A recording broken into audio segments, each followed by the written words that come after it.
Assalamualaikum warahmatullahi wabarakatuh. Pagi hari ini kita ada waktu melanjutkan pengajian kitab Adabud Dunya Waddin. Sebelumnya mari kita membaca Al-Fatihah ila hadratin Nabil Mustafa Muhammad Rasulullah sallallahu alaihi wasallam ala alihi wa ashabihi wa man tabi'ahum bi ihsanin ila yaumiddin wa ila hadratin jamil ulama'il amilin wal awliya'i was suhada'i was salihin, khususan jami'i masyayikh ma'hadlir baya, khususan mu'arif hadal kitab Adabud Dunya Waddin Asy-Syaikh Abil Hasan Ali bin Muhammad bin Habib Al-Mawardi Al-Basri Asy-Syafi'i wa ila hadratin abaina wa umatina wa jaddina wa jaddatina wa jami'al muslimina wal muslimat wal mu'minina wal mu'minat al ahya'i minhum wal amwat. Al-Fatihah. A'udzu billahi minasyaitonir rajim. Bismillahirrahmanirrahim. Alhamdulillahirabbil alamin.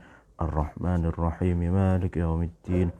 Iyyaka na'budu wa iyyaka nasta'in. Ihdinas siratal mustaqim. Siratal ladzina an'amta 'alaihim ghairil maghdubi 'alaihim waladdallin. Amin. Bismillahirrahmanirrahim.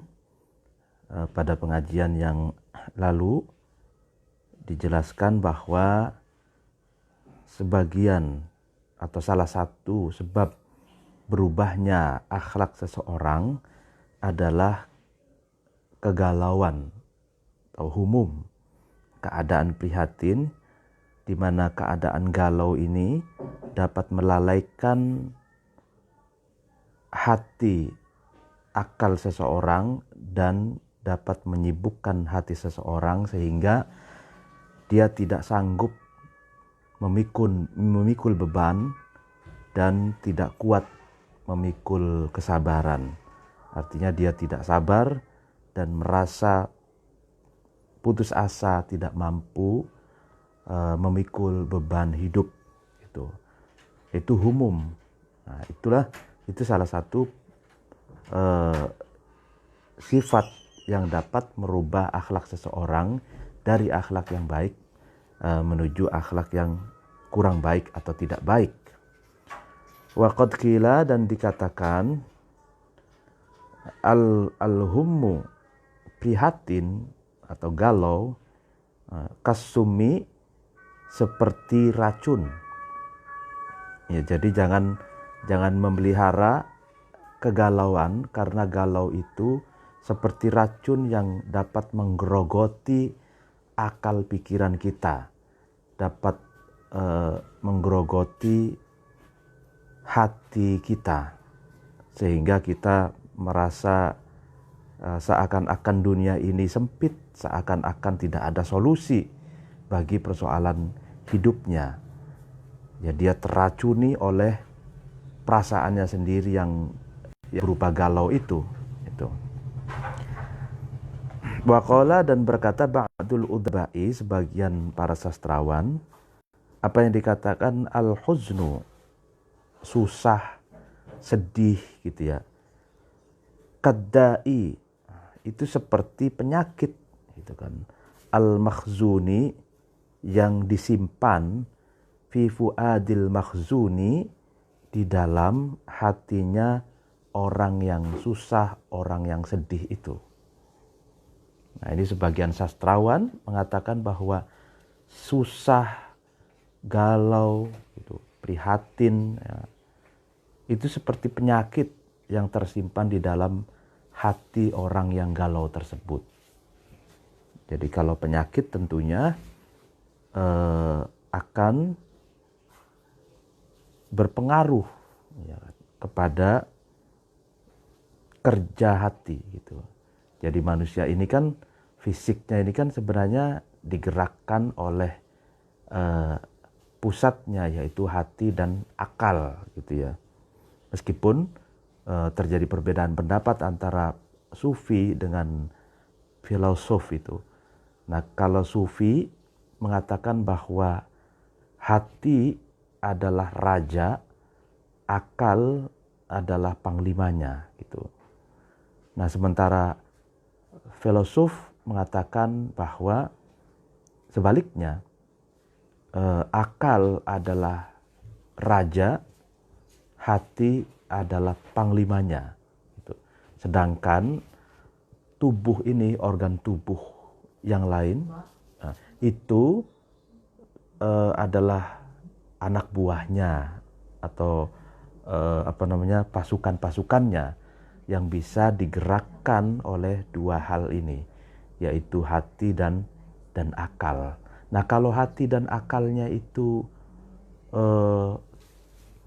menyimpan penyakit, itu artinya akalnya, hatinya itu tererosi oleh penyakit, maka itu bahaya, itu karena itu pusat dari semua yang ada di tubuh manusia. Kalau pusatnya yang menggerakkan, yang memiliki visi, yang memiliki penentu ya bagi anggota tubuh yang lain, rusak, memiliki penyakit, maka itu akan merentek, akan menjalar ke yang lainnya gitu. Jadi akal, pikiran inti ini ada penyakitnya, maka itu akan juga mempengaruhi kepada organ tubuh yang lain, karena organ tubuh yang lain itu diibaratkan seperti anak buah atau seperti pasukan bagi akal dan pikiran. Waqala, dan berkata ba'du syu'ara'i, ya kan, sebagian penyair, apa yang dikatakan sebagian penyair itu, humumuka bil aishi makrunatun. Humumuka, keprihatinanmu, ya kan, prihatinmu, galaumu, ya kan, bil aishi, dengan hidup atau terhadap kehidupan, makrunatun, itu selalu mendampingi, ya kan, selalu membarengi, ya, dibarengi, ya kan. Fama taqta'u, kamu tidak memutuskan al-aisha, terhadap hidup, illa bihammin, kecuali dengan prihatin. Artinya gini, bahwa kamu galau terhadap hidup, gitu. Kamu prihatin terhadap hidup, keprihatinanmu terhadap hidup, keprihatinanmu dalam menjalani hidup itu akan terus ada, gitu. Nah, kamu tidak memutus hidup, kecuali kamu juga memutus keprihatinan itu. Artinya selagi kita hidup, kita tidak pernah merasakan bahagia murni, tidak pernah merasakan kenikmatan murni, gitu. Pasti kebahagiaan itu selalu saja berdampingan atau diiringi oleh keprihatinan, oleh kegalauan. Kemudahan senantiasa juga berdampingan atau diiringi oleh kesusahan, gitu. Yang tadinya mudah, yang tadinya susah menjadi mudah, ya kan.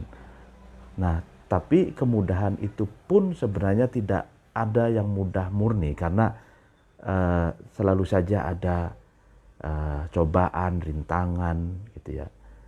Dan itu kalau kita ingin tidak galau, kalau kita tidak ingin gundah gulana, kalau kita tidak ingin susah, ya itu sama saja dengan kita ingin mengakhiri hidup, gitu.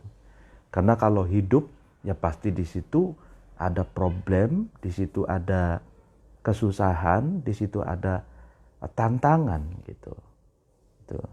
Tidak bisa kita tidak galau selama kita masih hidup, gitu. Karena itu kita harus, ya, kita hadapi, kita mencari solusi. Mestinya seperti apa agar yang tadinya galau menjadi tidak galau, yang tadinya sulit menjadi mudah gitu. Mencari solusi lah intinya. Wa idza tamma, ketika sempurna atau selesai, al-amru sesuatu, bada maka jelas, naksuhu kekurangannya sesuatu itu. Jadi ketika sesuatu itu sudah rampung, selesai dikerjakan, maka baru tampak kekurangannya. Ya kan? Jadi kalau sesuatu belum selesai, belum bisa dinilai, belum bisa dievaluasi karena masih dalam proses gitu ya. Nah, sesuatu itu baru kelihatan bolongnya, kelihatan kekurangannya, ya kan? Itu setelah sesuatu itu selesai. Karena setelah selesai baru kita bisa mengevaluasi, bisa mengkritisi, bisa mengkaji ulang apa saja yang kekurangan yang ada gitu. Tarokob,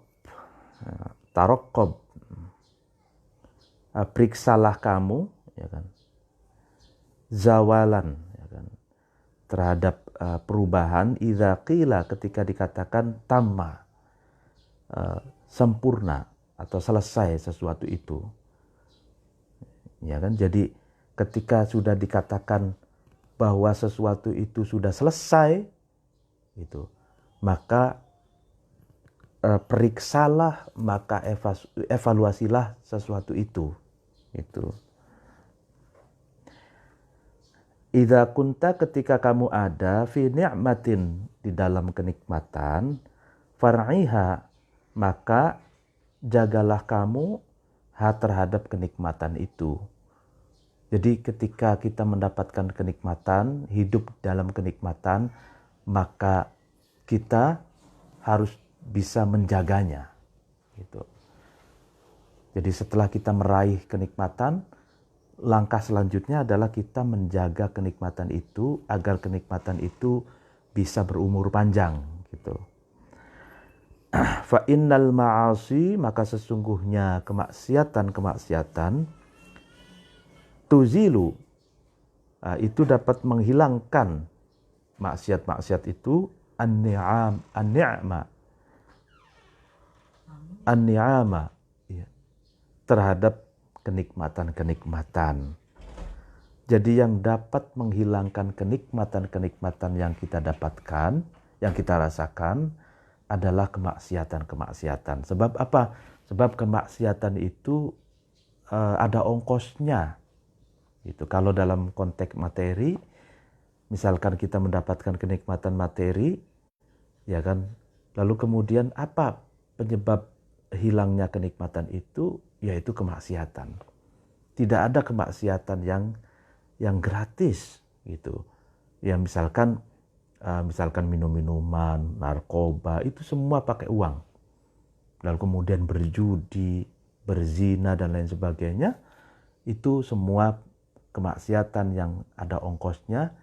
Nah, misalkan orang yang mabok judi itu bisa meruntuhkan, merontokkan dan menghabiskan hartanya. Nah, itu wahamin, jagalah kamu alaiha, atas nikmat yang engkau dapatkan itu, bisyukril ilahi, dengan bersyukur kepada Tuhan. Jadi cara bersyukur kepada Tuhan itu seperti apa? Ya imtithalul awamir wajtinabun nawahi. Jadi kita mengikuti perintah-perintah Tuhan dan menjauhi larangannya. Harta itu, misalkan kenikmatan berupa harta, ya kita gunakan untuk menggugurkan kewajiban, kita kembangkan agar harta itu berkembang, lalu kemudian bisa bersedekah, bisa zakat, bisa sedekah gitu. Kalau kenikmatan itu berupa kesehatan tubuh, kesehatan fisik kita, maka jagalah kesehatan tubuh ini dengan bersyukur kepada Allah, kepada Tuhan. Dengan cara apa ya? Dengan cara semampu kita bisa menjaga kesehatan itu, ya kan? mematuhi protokol kesehatan dalam konteks corona sekarang ini, ya kan, itu bentuk kita mensyukuri kepada Allah, kepada Tuhan yang telah memberikan kesehatan kepada kita. Sehat harus dijaga, gitu. Fa innal ilaha, maka sesungguhnya Tuhan, ya kan, sari'un niqami, adalah zat yang maha cepat, ya kan, maha cepat menyiksanya atau menyengsarakannya, ya kan? Jadi mudah saja Tuhan seperti membalikkan telapak tangan, merubah nasib seseorang, gitu, ketika orang itu tidak mensyukuri nikmat yang Tuhan berikan, ketika menyia-nyiakan nikmat yang Tuhan berikan. Tuhan itu zat yang sangat mudah sekali untuk membolak-balikkan nasib seseorang dari nikmat menjadi sengsara. Nah, halawatu dunyaka, manisnya dunyamu, masmumatun, itu mengandung racun. Jadi nikmatnya, manisnya dunia ini, ya kan, itu sejatinya di dalamnya mengandung racun, ya kan. Fama ta'kulu, kamu tidak makan asyahda, terhadap madu, illa bisumin, kecuali bercampur dengan racun. Nah, jadi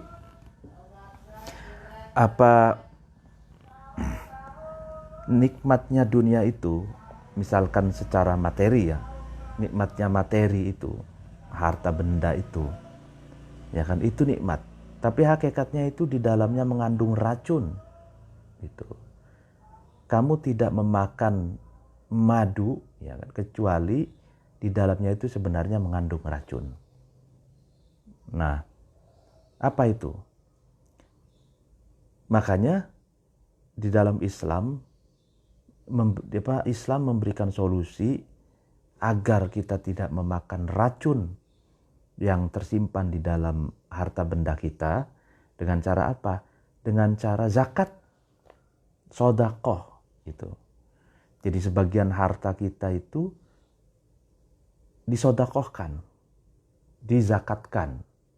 Itu proses pembersihan dari racun, gitu. Nah, kalau tidak zakat, tidak korban, tidak sedekah, nah, hartanya itu murni saja untuk dia makan sendiri, gitu, maka sejatinya dia sedang memakan madu dunia yang tercampur dengan racun, gitu. Fakam qadarin, betapa banyak ketetapan kematiannya, kepastian kematian ini maksudnya,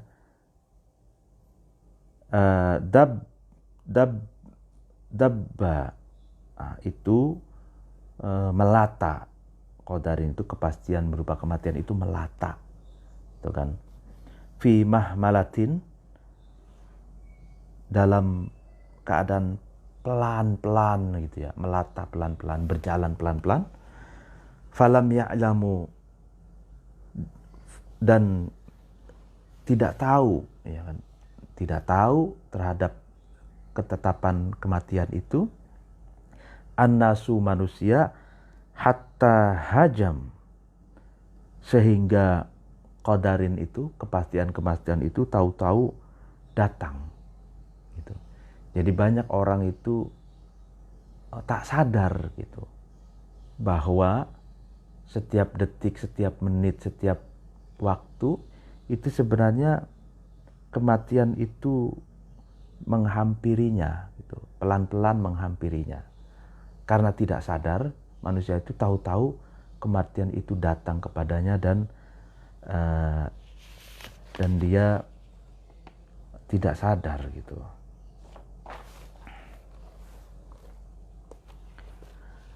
Wa minha, dan sebagian dari sebab at-taghayyur, merubah akhlak seseorang atau merubah seseorang, al-amrodu, ya kan, al-amrodu, penyakit, ya kan, allati yang yataghayyara, yang merubah, ya kan, yang berubah, biha dengan sebab al-amrod, at-tab'u, watak, ya kan, watak atau kebiasaan. Nah, ini persis sekali dengan yang kita alami sekarang ini. Penyakit berupa virus corona itu ternyata allati yataghayyaru bihat tab', bisa merubah kebiasaan manusia gitu. Biasa kita bisa berkumpul, sekarang physical distancing. Biasa kita hidup normal seperti biasanya, sekarang tidak bisa lagi, ya kan? Salaman, dulu kita salaman, berjabat tangan, berangkulan. Sekarang dengan sebab adanya al-amrod, virus corona itu kita tidak bisa lagi. Kalaupun toh bersalaman, kita harus cepat-cepat cuci tangan pakai sabun dan hand sanitizer. Biasa kita ngobrol berkerumun dengan tanpa masker, sekarang harus pakai masker. Nah, itu jelas-jelas. Jadi di dalam kitab ini, al-amrod allati yataghayyaru bihat tab', itu sangat relevan. Padahal ini 1000 tahun yang lalu, buku ini, kitab ini ditulis 1000 tahun yang lalu, tapi sangat relevan dengan sekarang, karena sejatinya problematika itu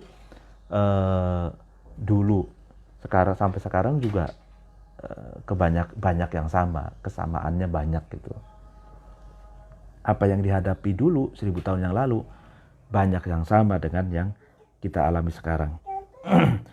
Kama yataghayyaru, sebagaimana berubah, biha dengan sebab al-amrod, al-jismu, fisik. Ya, jelas orang kalau sakit itu fisiknya pun berubah gitu. Yang tadinya gagah menjadi kurus, yang tadinya segar menjadi layu, gitu kan. Yang tadinya bisa jalan-jalan hanya bisa setelah sakit terbaring saja di atas tempat tidur, gitu kan, berubah gitu. Fala tabqa, maka tidak tetap al-akhlaqu, akhlak ala i'tidalin, atas i'tidal. I'tidal itu apa? Moderat atau dalam keadaan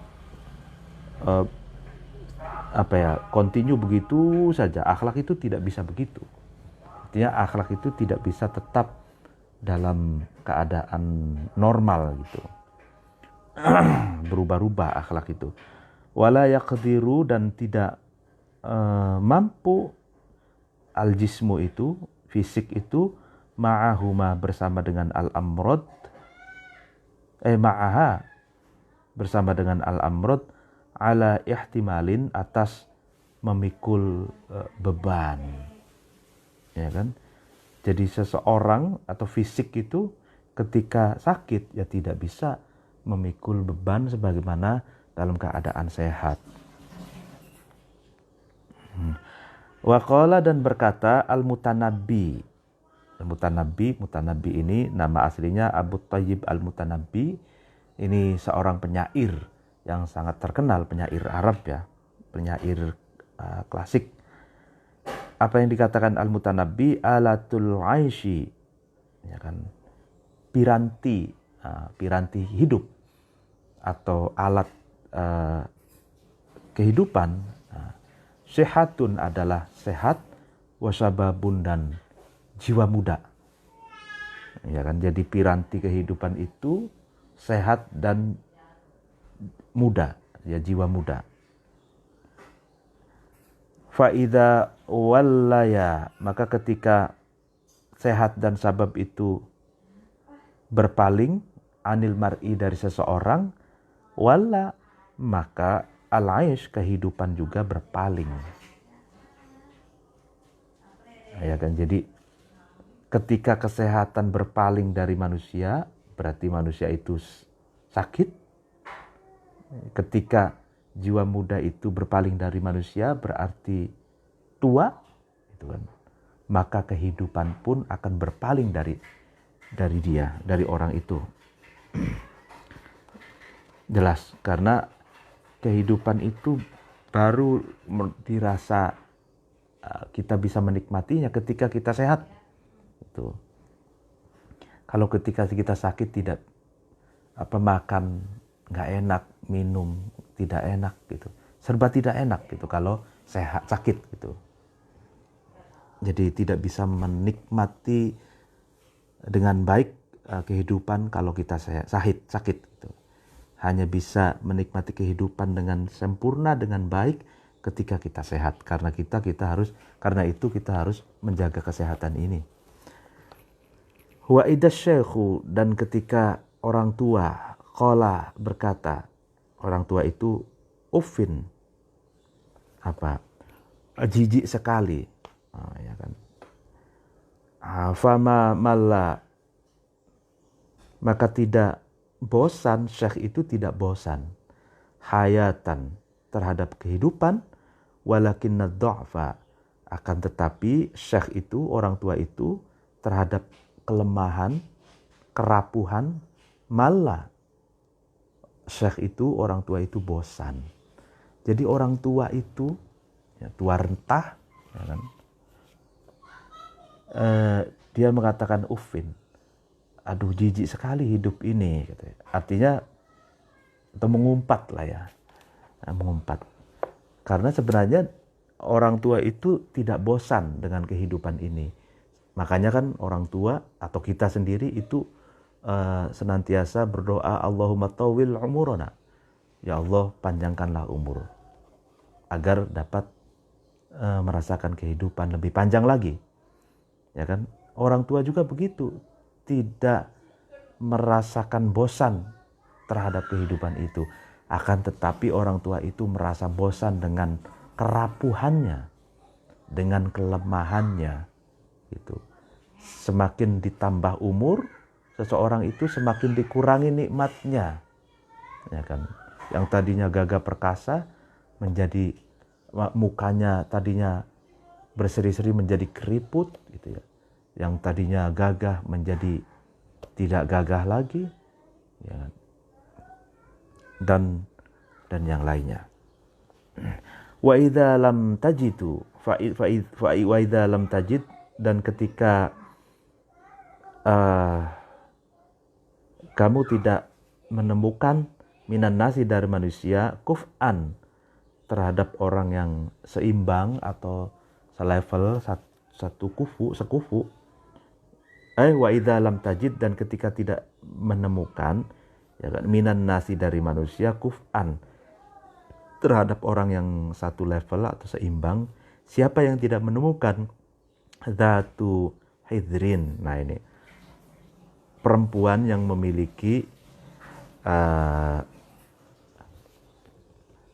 memiliki rumah lah ya. Nah, arodat, maka, atau memiliki kehormatan gitu ya. Arodat, maka, datu hidrin itu ingin atau menginginkan al-mauta, terhadap kematian, ba'lan, terhadap sebagai suaminya. Nah itu. Jadi ketika perempuan yang memiliki kehormatan lah ya, memiliki berkualitas misalkan, memiliki kelas itu. Nah ternyata dia tidak menemukan laki-laki yang sepadan dengannya, sekufu gitu ya, sepadan dengannya. Maka perempuan itu ingin kematian sebagai suaminya gitu. Ya, nah ini maksudnya dia ingin menjomblo gitu ya, menjomblo sampai mati itu. Artinya dalam syair ini diartikan bahwa perempuan itu lebih baik menjomblo sampai mati daripada itu menikah dengan laki-laki yang tidak sepadan dengannya. Gitu. Abadan selamanya tustaroddu. Nah ini syair yang lain. Tustaroddu, diambil kembali ma sesuatu tahabu yang sudah memberikan terhadap sesuatu itu ad-dunya, dunia. Artinya selamanya apa yang telah diberikan oleh dunia itu akan diambil lagi. Itu. Faya laita judaha, maka alangkah seakan-akan dunia itu dermawan, itu kan, karena ada jud itu bukhlan, itu sebenarnya adalah pelit.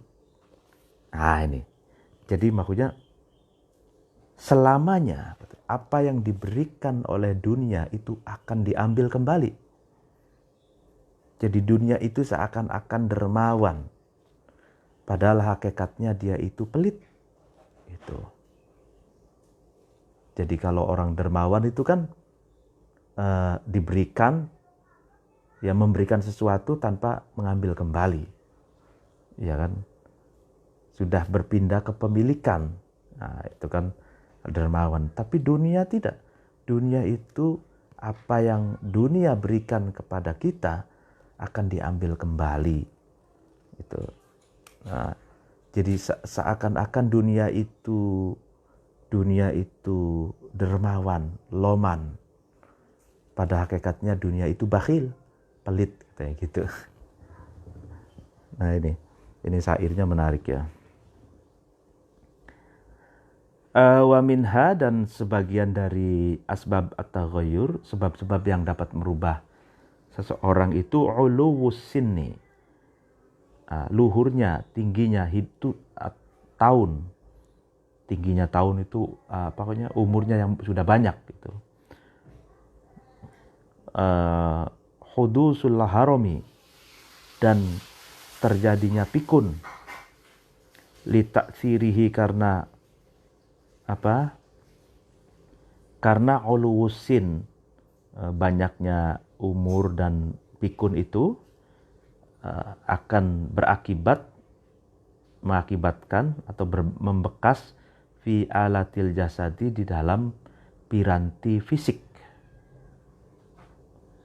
Jadi bertambahnya umur ditambah dengan pikun pula, itu akan sangat berpengaruh terhadap piranti fisik seseorang. Kadzalika, demikian juga ta'thiruhu fi alatil jasad itu yakunu, ada ta'thiruhu, pengaruh uluwusin wal haram itu fi akhlaqin nafsi, di dalam akhlak jiwa seseorang.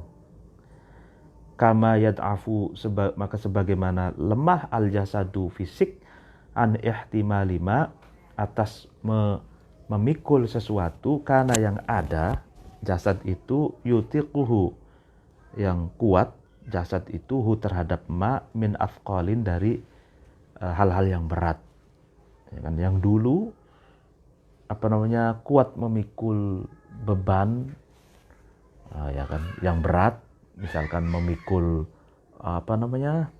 padi, beras 1 kintal kuat gitu. Karena sudah tua tidak kuat lagi gitu. Nah, begitupun umur yang tua lalu kemudian pikun, itu pun berpengaruh pada kejiwaan seseorang gitu. Mungkin jiwa muda itu bergelora, membara gitu. Setelah tua meredup dan lebih santai dan lebih lebih tenang gitu. Fakadzalika, begitu juga, ya kan, ayat aful jasad itu ta'jizu, lemah an nafsu, jiwa, an ihtimalima, dari memikul sesuatu, kanat yang ada nafas itu tasbiru sabar nafas itu alaihi atas ma min mukhalafatil wifaqi, dari membedai atau berselisih keluarnya hawa nafsu. Artinya jiwanya ini sudah lemah gitu untuk memikul sesuatu yang yang berlawanan dengan hawa nafsu, wa mudayyiqis syiqaqi, dan sempitnya konflik gitu. Artinya menghadapi konflik, pecah belah gitu kan. Syiqaq itu juga jiwa orang tua itu lemah, sudah tidak mampu lagi memikul beban. Jadi misalkan kalau jiwa muda itu biasa misalkan menghadapi konflik, biasa menghadapi perbedaan gitu ya kan, berdebat, itu sanggup memikul bebannya itu. Nah kalau sudah tua itu jiwanya sudah lemah, itu sudah lemah untuk memikul hal-hal yang demikian, yaitu sudah tidak tertarik lagi berdebat gitu, sudah tidak tidak sanggup lagi untuk menghadapi perbedaan perpecahan gitu. Makanya orang yang tua itu biasanya lebih bijak gitu. Sudahlah, nggak usah konflik gitu. Ya, baiknya seperti apa, carilah win-win solution gitu kan. Nah itu makanya kalau ada konflik itu biasanya solusinya adalah minta fatwa, minta pendapat dari orang yang sepuh gitu ya. Karena orang yang sepuh itu jiwanya sebenarnya sudah lemah untuk memikul beban perpecahan itu. Lebih baik mencari solusi itu daripada terus-terusan clash gitu ya. Wa kadzalika, demikian juga syiqaq itu sesuatu tohahu yang menyamainya syiqaq itu ya. Jadi dalam kehidupan itu kan tidak bisa lepas dari clash ya, tidak bisa lepas dari gesekan, perpecahan gitu ya. Nah tapi perpecahan ini biasanya ujung-ujungnya pasti ada solusinya lah gitu. Nah tapi kan biasanya kalau sama-sama ngotot itu nanti perpecahan itu berujung pada konflik berujung pada